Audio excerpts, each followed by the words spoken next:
萧炎和天火尊者联手击溃了冰河，萧炎急中生智，以异火为小医仙化解。谁知沈云竟感应到先前他在萧炎身上留下力，逼得走投无路的沈云最终自爆。Cũng trong lúc đó, ở tại gần hang động của Tiêu Viêm, dưới sự dẫn đầu của Thiên Xà trưởng lão, đám người băng Hà Cốc rất nhanh đã xuất hiện. Như cảm ứng được điều gì đó, đám người băng Hà Cốc cũng ngay lập tức rời đi, hướng về phía hang động của Tiêu Viêm mà đến. Cùng lúc này, ở tại bên trong hang động, Tiêu Viêm cùng Thiên Hỏa Tôn giả cũng bắt đầu quá trình dung nhập linh hồn cùng thân thể. Theo bàn tay Tiêu Viêm khẽ động, hỏa diễm liền nâng cơ thể Vân Sơn lên không trung. Sau đó, lấy ra máu của Thiên Độc Hạt Long thú, anh ấy liền phóng thẳng nó lên cái xác kia, khiến một tầng năng lượng màu đỏ sậm bất chợt bạo phát bao quanh Vân Sơn ở bên trong. Cùng lúc này, Thiên Hỏa Tôn giả cũng lập tức đem âm dương mệnh hồn đan và nuốt vào. Rất nhanh, Tiêu Viêm nhìn vị lão nhân kia gấp gáp nói: "Thiên Hỏa tiền bối đi thôi." Nghe vậy, Thiên Hỏa Tôn giả lập tức phóng lên. Ngay sau đó, ông cứ thế vượt qua rào cản và dần dung nhập linh hồn mình vào trong cỗ thi thể đang lơ lửng giữa không trung. Nương theo linh hồn kia đi vào, Tiêu Viêm hai tay cũng lập tức ấn pháp quyết, quá trình điều chế thân thể cũng tới giai đoạn quan trọng nhất. Nhìn về phía trước, Tiêu Viêm chậm rãi nói: "Thiên Hỏa tiền bối, ngài phải đứng vững trước sự thiêu đốt của dị hỏa, chỉ cần chiếm được quyền khống chế thân thể, chúng ta sẽ thành công." Nương theo thanh âm Tiêu Viêm chấm dứt, trên mặt cái xác của Vân Sơn để lộ ra một sự khó chịu, dường như Thiên Hỏa Tôn giả đang phải chịu thống khổ không nói thành lời. Bên ngoài, chứng kiến từng mảng băng giá lạnh xuất hiện, Tiểu Y Tiên cũng lập tức phát hiện ra nguy hiểm. Trường kiếm trên tay nàng nhanh chóng xuất ra, nhìn ra bên cạnh, Tiểu Y Tiên nói Hân Lam nhanh chóng đi vào thông báo cho Tiêu Viêm biết. Còn mình, nàng cùng Địa Yêu Khôi vẫn lẳng lặng đứng tại chỗ. Không lâu sau, ở giữa không trung bất chợt xuất hiện một vết rách hư không. Ngay sau đó, 4 tên người của băng Hà Cốc dẫn đầu là lão giả chụp mắt bước ra. Nhìn về phía trước, thanh âm lão gia hỏa kia vang lên nói: "Người là ách nan độc nữ sao?" Ngay cả Thiên Xà trưởng lão đấu tông đỉnh phong cũng tới, băng Hà Cốc đúng là biết cậy mạnh. Bắt ngươi về chịu tội, lão phu ra tay cũng là điều hiển nhiên, chỉ sợ ngươi còn chưa có bản lĩnh này. Dứt lời, Tiểu Y Tiên liền cùng Địa Yêu Khôi cũng lập tức phóng người lên, ngay lập tức cùng Thiên Xà trưởng lão giao chiến. Thế nhưng vừa khi lao lên, hai người đã ngay lập tức bị Thiên Xà trưởng lão dùng băng phóng tới, làm cơ thể bị đông cứng. Tuy vậy, nó đối với Địa Yêu Khôi không là gì cả. Rất nhanh, phá đi lớp băng bên ngoài, Địa Yêu Khôi đã lập tức lao về phía trước. Sau đó, từ phía sau lưng, những mũi dao sắc nhọn đã liềm phóng về phía trước công kích về phía lão gia hỏa kia. Đáng tiếc, nó vẫn bị cây gậy trong tay lão đánh bay. Thế nhưng, ngay khi Địa Yêu Khôi công kích xong, Tiểu Y Tiên đã lao tới, cây kiếm trong tay đánh thẳng về phía lão gia hỏa kia. Đối diện nguy hiểm, lão gia hỏa kia gầm lên, một tầng năng lượng lạnh lẽo mạnh mẽ bạo phát, lập tức đẩy lùi Tiểu Y Tiên cùng Địa Yêu Khôi về phía sau. Chưa hết, ngay khi đánh bay đối thủ, lão ta đã liền đánh ra một chưởng, một bàn tay khổng lồ theo đó cũng ập xuống người Tiểu Y Tiên. Đối diện với nó, một quả cầu màu tím cũng lập tức bao phủ lấy cơ thể Tiểu Y Tiên bên trong. Đáng tiếc, trong khoảnh khắc va chạm, quả cầu màu tím cũng lập tức tan vỡ, thân thể Tiểu Y Tiên cũng liền bị đánh bay xuống dưới, trên miệng nàng vì vậy cũng thổ huyết, hiển nhiên đã bị trọng thương.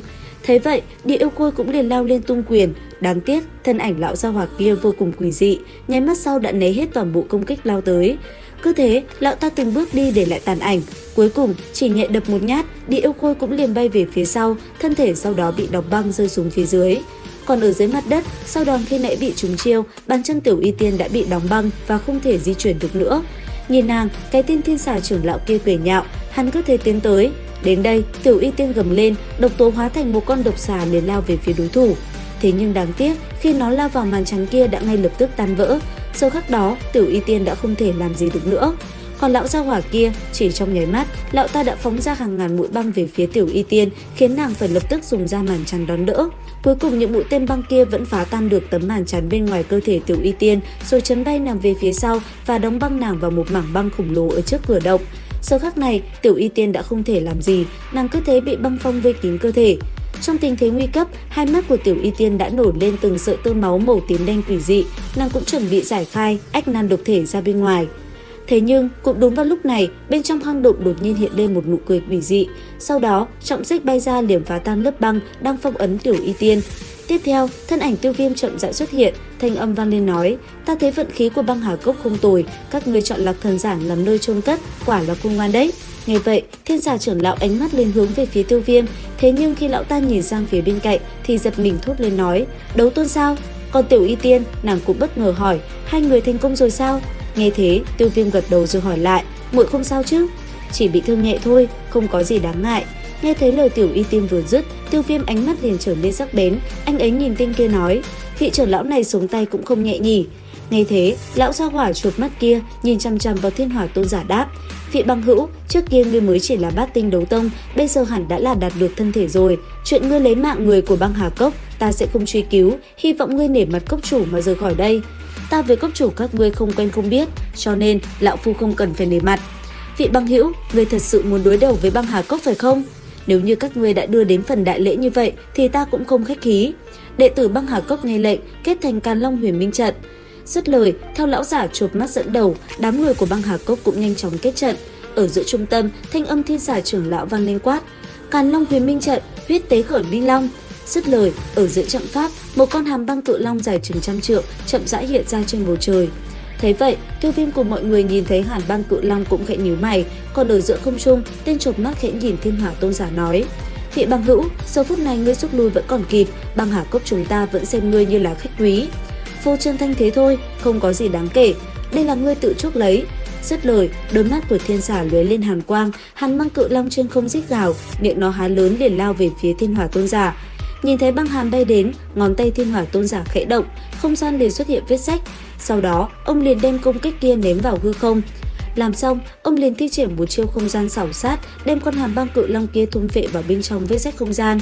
Trước tình hình đó, hàn băng cự long phẫn nộ giống lên, nó dùng toàn lực lao thẳng về phía đối thủ. Đáng tiếc chỉ trong tích tắc, khi nó bay đến đã bị Thiên Hỏa Tôn giả dùng một chiêu nhẹ nhàng phá nát. Chịu một đòn này, thân hình Thiên Xà từ trên cao rơi xuống, trên miệng cũng bị thổ huyết, đến khi cách mặt đất vài chục bước, hắn mới ổn định thân hình. Còn Thiên Hỏa Tôn giả chỉ nhẹ vẫy tay, ông nhìn tên kia nói: lấy trứng trọi đá, còn không chịu nổi một kích. Nghe vậy, tên chộp mắt kia lẩm bẩm nói: người này đối với việc điều khiển không gian lực có thể đạt đến trình độ này, thật không giống người mới đột phá. Nghĩ đến đây, hắn ta hướng Thiên Hỏa Tôn giả nói: sự việc ngày hôm nay là do băng Hà Cốc chúng ta đã sai, vị bằng hữu, chúng ta xin nhận lỗi. Dứt lời, hắn nhìn đám người kia quát: băng khiếu, theo ta. Dứt lời, hắn liền mở ra một cái thông đạo màu bạc rồi nhanh chóng dẫn đám người kia lao vào bên trong. Ngay sau đó, tất cả cũng nhanh chóng rời đi khỏi nơi này. Thấy thế, Tiêu Viêm hét lớn quát: đừng để hắn chạy thoát. Nghe vậy, Thiên Hỏa Tôn giả cũng sớm hành động từ trước, ông cũng lập tức đuổi theo đám người đi vào thông đạo. Thấy thế, Thiên Xà trưởng lão liền một chưởng đẩy bay một tên về phía Thiên Hỏa Tôn giả. Sau đó, thân thể hắn ta liền nổ tung tại chỗ. Thế nhưng, cho dù là bạo thể một tên đấu tông, hắn cũng không cản được Thiên Hỏa Tôn giả. Đến nước này, lão ta chỉ có thể dùng tới hai tên bên cạnh. Rất nhanh, Thiên Xà đã liền đẩy hai tên đấu tông cuối cùng về phía trước, rồi nổ tung ngăn Thiên Hỏa Tôn giả lại. Trước khi thông đạo đóng lại, hắn ta nhìn Thiên Hỏa Tôn giả nói: chuyện ngày hôm nay còn chưa xong đâu, các ngươi cứ chờ đấy.